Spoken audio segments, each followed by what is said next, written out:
Nearly 10 years after the previous adaptation trilogy first launched, 20th Century Studios is developing a reboot of the Maze Runner franchise. James Dashner's dystopian YA novels first made their way to the screen with the 2014 movie of the same name, led by Dylan O'Brien as a teenage boy who wakes up with no memory inside a grass area known as the Glaive, following him as he works with the others there to escape the vast maze surrounding them and learn who is behind their imprisonment. Though garnering mixed reviews from critics, the trilogy was generally a financial hit, grossing a combined $949 million against its combined $157 million production budget. The Hollywood Reporter has brought word that the studio has entered the early stages of development on the Maze Runner reboot. The new adaptation is said to be in talks with Transcendent scribe Jack Paiglin to write the script for the movie, with original director Wes Ball returning as a producer alongside original trilogy producers Ellen Goldsmith-Vane and Lee Stolman of Gotham Group and Wick Godfrey and Marty Bowen of Temple Hill.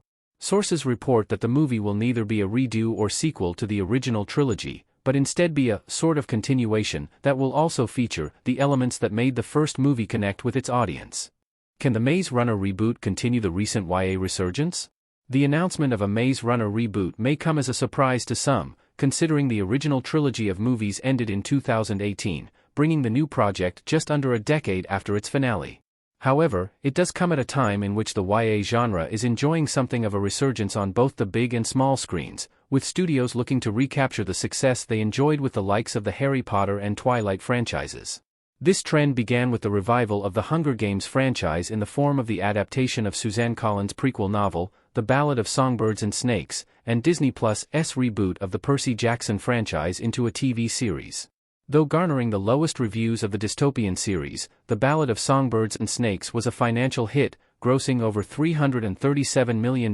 against its $100 million production budget, while Percy Jackson scored much better reviews from critics than its 2010 and 2013 movie predecessors. The latter's success even earned a Season 2 renewal from the streamer, with author Rick Riordan recently confirming that filming is set to begin in fall 2024. In addition to the Maze Runner reboot, Warner Bros. Is currently developing a reboot of the Harry Potter franchise for Max, while Netflix is teaming with Greta Gerwig for a new Chronicles of Narnia adaptation. Given 20th Century Studios and Disney look to be mounting Maze Runner for a theatrical release, its potential success will be vital to whether this trend of the YA genre's resurgence will continue with other franchises. However, with Ball on board as a producer and gearing up for his own franchise revival in Kingdom of the Planet of the Apes, which has seen large acclaim in its early reactions, it looks to be starting on good footing.